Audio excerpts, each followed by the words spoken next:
정약용은 말했습니다. 사람이 짐승과 다른 까닭은 생각하는 힘에 있다고.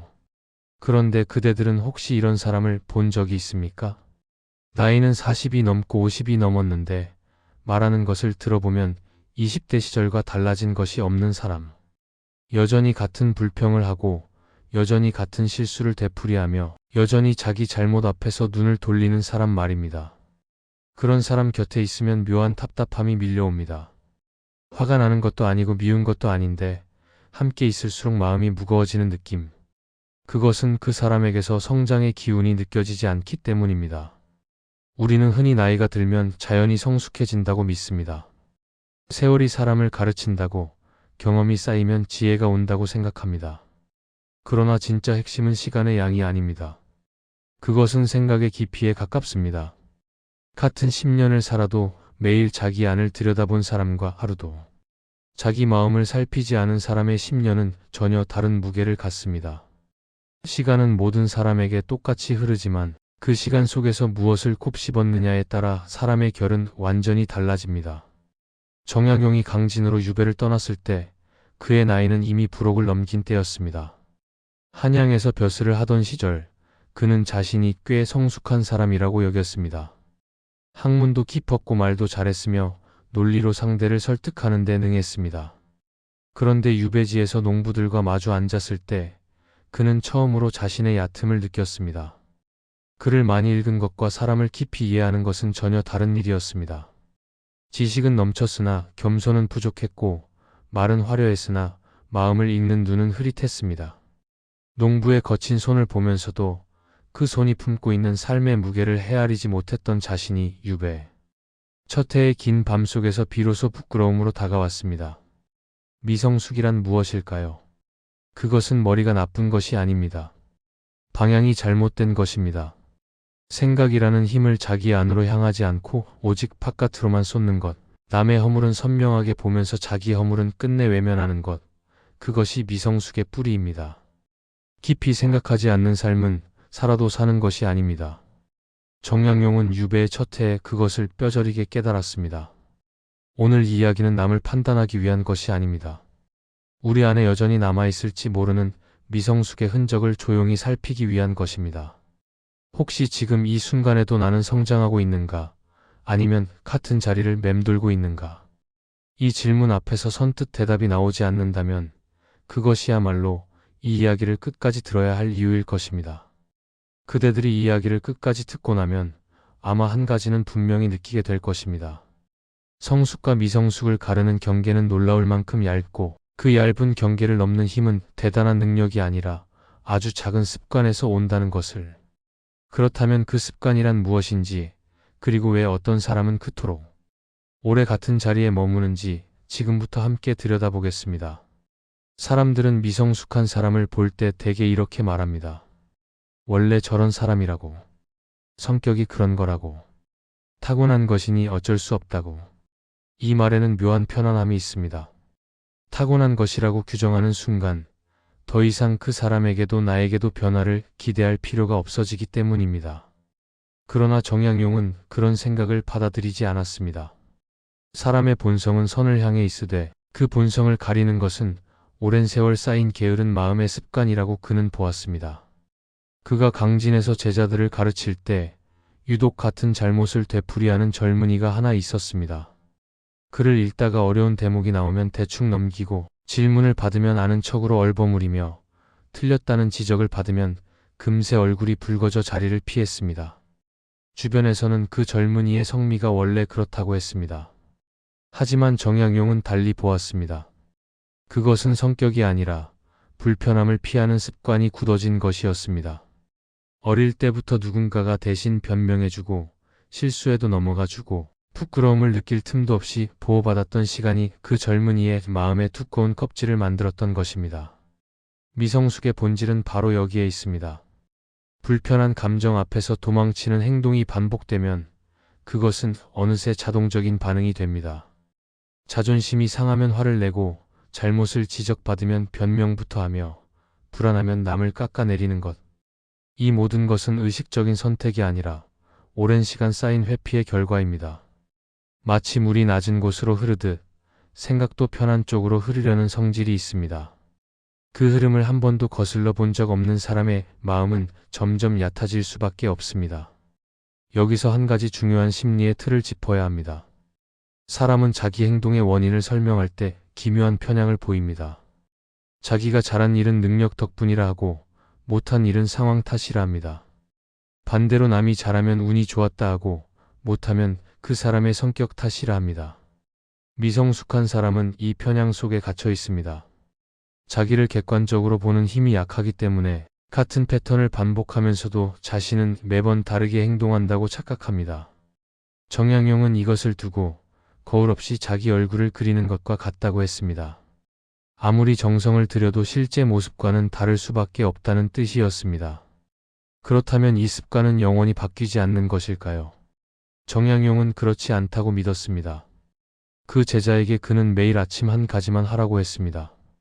어제 자기가 한 말과 행동 중에서 한 가지만 골라 솔직하게 돌아보라고. 잘했든 못했든 변명 없이 있는 그대로 자기에게 말하라고. 그것이 쉬운 일처럼 들릴 수 있습니다. 그러나 실제로 해보면 그보다 어려운 일이 없습니다. 자기 민낯을 스스로 마주하는 것만큼 용기가 필요한 일은 드물기 때문입니다. 깊이 생각하지 않는 삶은 살아도 사는 것이 아닙니다. 습관은 하루아침에 바뀌지 않지만 그것이 습관임을 아는 순간 변화의 첫 걸음은 이미 시작된 것입니다. 미성숙한 사람에게서 가장 먼저 눈에 띄는 특징이 있습니다. 무슨 일이 생기면 원인을 반드시 자기 바깥에서 찾는다는 것입니다. 직장에서 일이 틀어지면 동료가 협조하지 않아서, 가정에서 갈등이 생기면 배우자가 이해심이 없어서, 건강이 나빠지면 요즘 세상이 너무 바빠서. 이유는 언제나 밖에 있고 자기 자신은 늘 억울한 쪽에 서 있습니다. 정약용도 유배 초기에 그런 마음에서 자유롭지 못했습니다. 강진에 도착한 첫 해에 그의 마음속에는 분노와 억울함이 가득했습니다. 자신을 모함한 자들, 등을 돌린 동료들, 침묵으로 방관한 벗들. 그는 밤마다 그 이름들을 떠올리며 이를 갈았습니다. 그러나 어느 겨울밤 초가의 차가운 방에서 홀로 붓을 들고 있을 때 문득 깨달은 것이 있었습니다. 원망하는 시간이 길어질수록 자기 안의 힘은 줄어들고 있다는 것을. 남을 탓하는 동안 자기가 할 수 있는 일을 하나도 하지 못하고 있다는 것을. 남의 탓으로 돌리는 습관에는 두 가지 심리가 얽혀 있습니다. 하나는 자기 보호 본능입니다. 잘못의 원인이 나에게 있다고 인정하면 자존감이 흔들립니다. 그 흔들림이 두렵기 때문에 마음은 자동으로 원인을 밖으로 밀어냅니다. 다른 하나는 무력감입니다. 내가 원인이라면 내가 바뀌어야 하는데 바뀌는 것은 힘든 일입니다. 남의 탓이라면 나는 바뀌지 않아도 되니까 그 편이 당장은 편합니다. 하지만 이 편안함에는 대가가 있습니다. 원인을 밖에 두는 사람은 해결의 열쇠도 밖에 둡니다. 그래서 늘 누군가가 바뀌기를 기다리고 상황이 나아지기를 기다리며 결국 아무것도 바뀌지 않는 자리에서 같은 불평을 반복합니다. 한 가정을 떠올려 보겠습니다. 아버지가 있습니다. 사업이 잘 풀리지 않아 몇 해째 힘든 시간을 보내고 있습니다. 아내가 살림을 줄이자고 하면 잔소리라 여기고 자녀가 걱정의 말을 건네면 무시한다고 느낍니다. 그의 입에서는 늘 같은 말이 나옵니다. 세상이 불공평하다, 운이 없었다, 주변 사람이 도와주지 않았다. 그런데 가만히 들여다보면 그가 진짜 두려워하는 것은 자기 판단이 틀렸을 수도 있다는 사실입니다. 그것을 인정하는 순간 지금까지의 선택이 모두 흔들리기 때문에 차라리 세상 탓을 하는 쪽이 마음이 덜 아픕니다. 직장에서도 마찬가지입니다. 어떤 팀원은 프로젝트가 실패할 때마다 팀장의 지시가 잘못되었다고 합니다. 그 말이 사실일 수도 있습니다. 그러나 매번 모든 실패의 원인이 언제나 타인에게만 있다면 그것은 분석이 아니라 회피입니다. 정약용은 이런 태도를 두고 배가 기우는데 물결만 탓하는 것과 같다고 했습니다. 물결은 언제나 있는 것이니 배를 바로잡는 것은 결국 뱃사공의 몫이라는 뜻이었습니다. 깊이 생각하지 않는 삶은 살아도 사는 것이 아닙니다. 남의 탓을 멈추는 것이 자기를 탓하라는 뜻은 아닙니다. 다만 원인의 일부가 내 안에도 있을 수 있다는 가능성을 열어두는 것, 그것만으로도 사람의 태도는 달라집니다. 문을 하나 열면 바람이 통하듯 자기 안에 원인이 있을 수 있다는 작은 인정 하나가 막혀있던 삶의 흐름을 만들어줍니다. 미성숙한 사람의 두 번째 특징은 대화에서 드러납니다. 그들은 듣지 않습니다. 정확히 말하면 듣는 것처럼 보이지만 실제로는 자기가 할 말을 준비하고 있습니다. 상대가 이야기하는 동안 고개를 끄덕이면서도 머릿속에서는 이미 반박할 문장을 다듬고 있습니다. 이런 대화에서 상대방은 알 수 없는 허탈함을 느낍니다. 분명 말을 했는데 아무것도 전달되지 않은 느낌. 벽을 향해 말한 것 같은 공허함. 정약용의 벼슬 시절을 돌아보면 그 역시 이 함정에서 자유롭지 못했습니다. 조정에서 논쟁이 벌어질 때 젊은 정약용은 상대의 말이 끝나기도 전에 반론을 꺼내곤 했습니다. 논리가 날카로웠기에 대개 논쟁에서 이겼지만 이긴 뒤에 남는 것은 이상하리만큼 쓸쓸했습니다. 상대의 눈에서 수긍이 아닌 침묵을 보았기 때문입니다. 그 침묵은 동의의 침묵이 아니라 포기의 침묵이었습니다. 말로 이긴 자리에서 관계는 조용히 금이 가고 있었습니다. 유배지에서 그는 전혀 다른 종류의 대화를 경험했습니다. 강진의 노인들은 말이 느렸습니다. 한 문장을 말하고 긴 침묵이 이어졌고 그 침묵 속에서 상대의 표정을 읽었습니다. 처음에 정약용은 그 느린 대화가 답답했습니다. 그러나 시간이 지나면서 알게 되었습니다. 그 느림 속에 상대를 존중하는 마음이 담겨 있다는 것을. 빨리 말하는 것은 자기 생각을 전달하는 데 급한 것이고 천천히 듣는 것은 상대의 마음을 받아들이는 데 정성을 들이는 것이었습니다. 듣지 않는 습관의 뿌리에는 불안이 있습니다. 자기 존재감을 확인하고 싶은 마음, 자기 의견이 무시될까 봐 두려운 마음, 침묵하면 뒤처질 것 같은 조급함. 이 모든 것이 사람을 말하게 만듭니다. 그러나 역설적으로 말이 많아질수록 상대는 멀어집니다. 진짜 가까움은 내 이야기를 들어주는 사람 곁에서 느끼는 것이지 자기 이야기만 하는 사람 곁에서 느끼는 것이 아니기 때문입니다. 한 부부의 이야기를 떠올려 봅니다. 아내가 하루의 피곤함을 이야기하면 남편은 곧바로 해결책을 내놓습니다. 이렇게 하면 되지 않느냐고, 왜 진작 그렇게 하지 않았느냐고. 남편은 도와주고 싶은 마음에서 그렇게 말합니다. 하지만 아내가 원한 것은 해결이 아니었습니다. 그저 자기 이야기를 끝까지 들어주는 것, 그 피곤함에 고개를 끄덕여주는 것, 그것이 전부였습니다. 남편의 해결책이 아무리 훌륭해도 듣지 않고 꺼낸 답은 상대에게 닿지 않습니다. 친구 사이에서도 같은 일이 벌어집니다. 오랜 벗이 고민을 털어놓는데 한쪽이 계속 자기 경험으로 끌고 갑니다. 나도 그런 적 있었는데, 내 경우에는 이랬는데.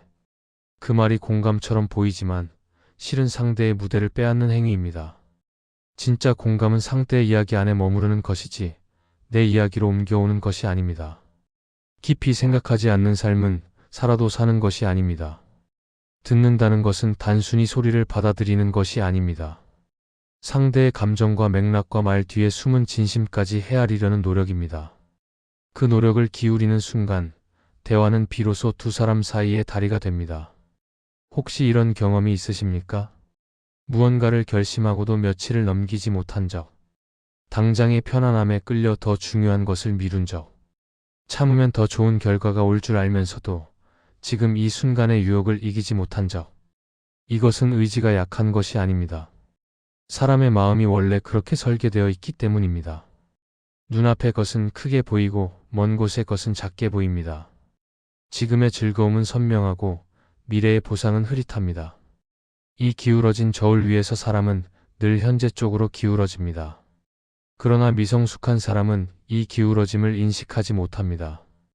혹은 인식하더라도 바로잡으려 하지 않습니다. 화가 나면 참지 않고 바로 쏟아내고 기분이 좋으면 내일을 생각하지 않고 써버리며 관계에서 불편함이 생기면 대화로 풀기보다 피하거나 끊어버립니다.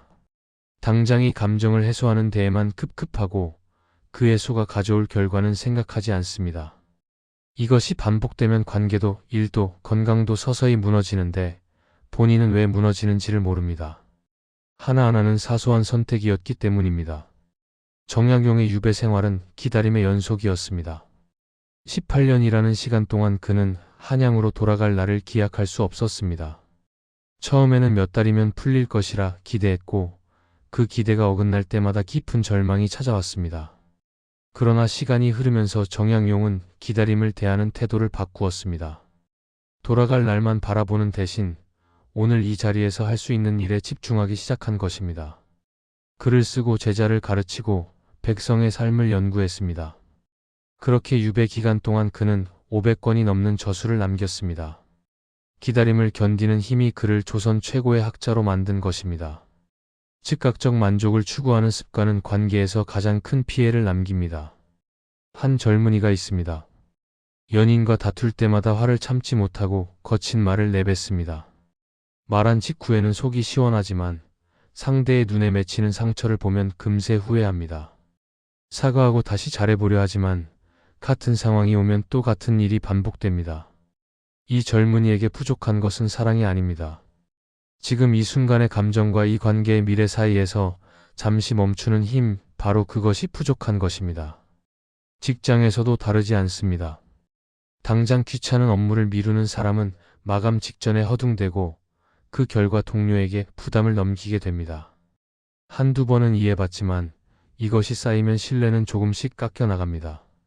신뢰라는 것은 한 번의 큰 약속이 아니라 작은 약속들의 누적이기 때문입니다. 깊이 생각하지 않는 삶은 살아도 사는 것이 아닙니다. 기다릴 줄 아는 사람은 지금 이 순간을 버리는 것이 아닙니다. 오히려 지금을 더 깊이 사는 것입니다. 당장의 충동에 끌려가지 않을 때 비로소 자기 삶의 방향을 자기가 정할 수 있게 됩니다. 정약용이 유배지에서 보여준 것이 바로 그것이었습니다. 상황을 바꿀 수 없을 때 그 안에서 자기를 바꾸는 것. 그것이 기다림의 진짜 의미였습니다. 사람은 누구나 거울을 가지고 있습니다. 다만 그 거울을 밖으로 향하게 놓는 사람이 있고 안으로 향하게 놓는 사람이 있습니다. 미성숙한 사람의 거울은 언제나 바깥을 비춥니다. 남의 말투가 거슬리고 남의 태도가 마음에 들지 않으며 세상이 자기를 알아주지 않는다고 느낍니다. 그러나 정작 자기 말투는 어떤지, 자기 태도가 상대에게 어떤 느낌을 주는지, 자기가 세상에 무엇을 내놓고 있는지는 살피지 않습니다. 정약용이 유배 생활에서 가장 많이 한 일은 글을 쓰는 것이었지만 그 글의 상당 부분은 자기 자신을 향한 것이었습니다. 그는 과거의 자기 행동을 하나하나 꺼내어 돌아보았습니다. 벼슬 시절의 동료를 대한 태도, 아랫사람에게 했던 말, 가족에게 소홀했던 시간들. 그것을 꺼내는 일은 고통스러웠습니다. 자기가 옳다고 믿었던 순간들이 실은 교만이었음을 인정하는 것은 쉬운 일이 아니었기 때문입니다. 그러나 정약용은 그 고통을 피하지 않았습니다. 아픈 곳을 눌러야 병의 위치를 아는 것처럼 부끄러운 기억을 마주해야 자기가 어디서 길을 잃었는지 알 수 있다고 생각했기 때문입니다. 자기 성찰을 하지 않는 사람에게는 공통된 패턴이 있습니다. 같은 종류의 갈등이 반복됩니다. 직장을 옮겨도 비슷한 문제가 생기고 연인이 바뀌어도 같은 이유로 헤어지며 친구 관계에서도 비슷한 시점에 멀어집니다. 환경은 달라졌는데 결과가 같다면 그것은 환경의 문제가 아니라 자기 안에 바뀌지 않은 무언가가 있다는 뜻입니다. 그러나 자기를 들여다보지 않는 사람은 이 패턴을 보지 못합니다. 매번 새로운 상황이라고 생각하고 매번 새로운 이유를 찾으며 매번 같은 길을 걸으면서도 다른 길을 걷고 있다고 착각합니다. 한 중년의 남자가 있습니다. 그는 젊어서부터 인간관계에서 늘 마찰이 있었습니다. 자기도 힘들고 주변도 힘들었지만 그는 한 번도 자기 안을 진지하게 살펴본 적이 없었습니다. 어느 날 오랜 친구가 조심스럽게 말했습니다. 자네는 늘 자기 기준으로만 사람을 평가한다고. 그 순간 그 남자는 화가 났습니다. 자기를 비난한다고 느꼈기 때문입니다.